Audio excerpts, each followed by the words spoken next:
You're with Julian on the Brown Note and a review of Gladiator. So the only reason I'm doing this, and I might do it a bit more, is after years of I got TV envy shamed. I had one of my mates who came around and watched one of the World Cup games or whatever. 6 months later, I get this message saying, "Your TV's so small, ha ha ha." I was like, what? I've never been TV shamed in my life. So anyway, I didn't get a new TV because of him, even though he keeps telling me I did. I got it because I was working from home and my monitor blew, and I worked out that I could actually run the laptop through the TV very, very well. So anyway, I went out on the Boxing Day sales, got an enormous 4K TV, but what I have been doing is rewatching a lot of big widescreen classics. And last night I did Gladiator, which I hadn't watched all the way through for a long time. And Ridley Scott is someone I admire greatly, but has often been a failed filmmaker. I think his ideas and his taste are superb. I think his writing is often not, or at least who he gets to do writing. So there are an amazing amount of poor films in his... It's ironic that Tony Scott has a lot more good films than he's given credit for, and Ridley Scott a lot more bad films than he's given credit for. He did a good start. The Duelist was a great indie. Alien and Blade Runner, that is some trip for the first 3 films, but Blade Runner is an outstanding movie, but the screenplay in it is a very wayward one. I can understand why it didn't get acclaim at the start when it came out, but no one's going to say it isn't one of the most iconic sci-fis of all time. But then there was a run of films. I mean, Legend has subsequently been highly regarded. Someone to Watch Over Me is a good film, but it's a really small noir film. Black Rain was rubbish. He then hit the jackpot again with a very different film to what he's known for, Thelma and Louise. Again, failed with a run of 1492. Him trying to jumpstart the historical epic even back then. White Squall, which no one has seen, and G.I. Jane. And then out of nowhere, after this really crappy 90 decade, he came back with Gladiator in the year 2000. Since then, it's been very hit and miss. We got Black Hawk Down, I think, has it's well worth it for what it is. But the other historical epics like Kingdom of Heaven and Exodus, Gods and Kings have been really bad. I love The Counselor. I think that is I think that he's come into his own in recent times with some of his most artistic stuff, and I think The Last Duel was really underrated. All the Money in the World was really underrated. House of Gucci, I never saw that. But he's got coming up Napoleon and Gladiator 2. So anyway, Gladiator was the Best Picture winner that year. It didn't get very good reviews when it came out from critics at all.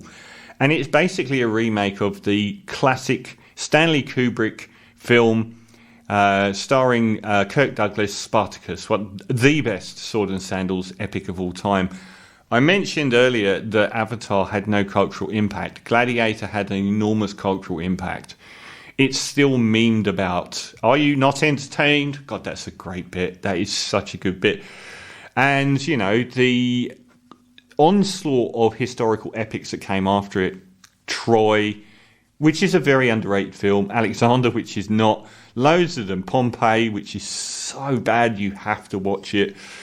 But it had a huge cultural impact. It was a massive gamble. A $100 million, which in today's money is probably $150 million budget. Sand and sword and sandals epic. Is that what they called them? Sword and sandals? Which hadn't been popular since the 60s. To do that and to have such an enormous hit, the second highest grossing film of the year, and to win Best Picture, Best Actor, and I think a total of 5 Oscars. It was an enormous film. Is it any good? Well, yes, it is. It falls into the bracket of those films like Titanic and Slumdog Millionaire, where people might be disparaging about whether they're worthy of a Best Picture Oscar, ignoring all these tepid films that win Best Picture Oscars, going to talk about Green Book or Coda ever again. Compared to those films, they're 2.5 hours you spend in love with the magic of cinema. For all its shortcomings, that is what Gladiator does, but it's got a lot of really strong elements to it. In general, the screenplay is really tight. I watched the extended version. It is a bit looser, but they only had about 25 minutes onto the initial 2.5-hour film. It's quite propulsive. I mean, I think the opening is arguably the strongest. It's really, really well done. The battle sequence is really good, but we also get the stage set for all of the main characters. And we know who everyone is and their place. So we get Russell Crowe as the Roman general who is told by the current Richard Harris, Marcus Aurelius, the current Roman emperor, that he doesn't want his son, played by Joaquin Phoenix, to become emperor after him. He wants to return the power of Rome, which was initially the public, back to the public. And after Julius Caesar came in and took over and made it an emperor-led society, he wants to return it to the public. Which Joaquin Phoenix's character immediately murders his own father. He cannot stomach the fact that he isn't going to be... We find out Joaquin Phoenix is the polar opposite of the stoic Russell Crowe, who says, I don't want to be the leader of Rome, and that's when Richard Harris says that's why you have to be. But immediately Joaquin Phoenix realises that Russell Crowe is going to take his job, so he murders his own father and sends Russell Crowe off into the woods to be murdered. He escapes back to Spain, where he's from, and finds that the Praetorian Guard from Joaquin Phoenix's character have already got there first and murdered and crucified his family. But grim stuff. And then Russell Crowe is picked up by Oliver Reed as a slave trading runner of gladiators, who himself was a slave and a gladiator who won his own freedom. And Russell Crowe then becomes a gladiator who is a lot tougher in the ring than anyone gives him credit for, because he's this ace soldier, and gradually he works his way up to the games that Joaquin Phoenix holds, as he's become the now Emperor of Rome and holds 150 days of games. And Russell Crowe thinks that's the closest he'll ever get to being able to murder Joaquin Phoenix. It's a great setup, and it happens fairly quickly. There are many elements here that are ripped completely from Spartacus, such as the main character becoming a gladiator, such as the politicised Senate and certain members of the Senate. Peter Ustinov won an Oscar as the slave trader that is now played by Oliver Reed in his last ever role. And Richard Harris as the old emperor, there's not really one there. But in Spartacus, this is expanded into a slave revolt involving tens of thousands of a slave army fighting the Roman army for freedom. And this happened in real life. To a degree, it happened in real life. And it's just a masterpiece of a film. This is a much smaller film in that it doesn't resolve itself around a grand battle. It resolves itself on an ever more intimate scale between Connie Francis, brilliant performance by Connie Francis as Joaquin Phoenix's sister, who's put in the horrible position of Joaquin Phoenix eventually saying that she has to be his wife and bear him an heir. All very uncomfortable stuff. The Oscar-nominated Joaquin Phoenix made his name in this film.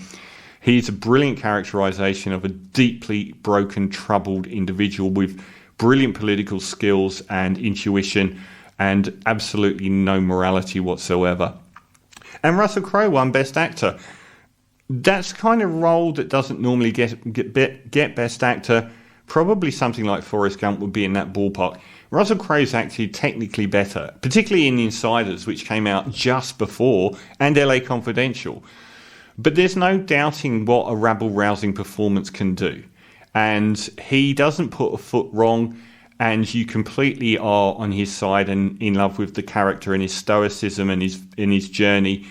So it's a worthy one in that he takes everything on his shoulders. It still stands up as a film. It is really well shot. It's got a big Hans Zimmer score, if not a particularly memorable one.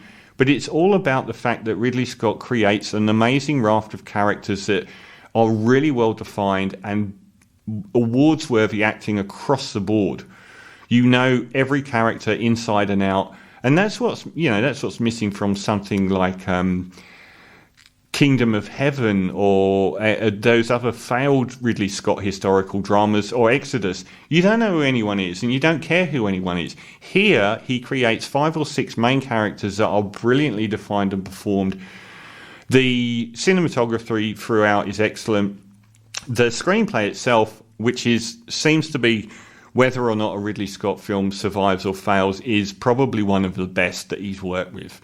There's very little fat on the bones. Even in the extended one, there's not too much downtime. And it's forward propulsive.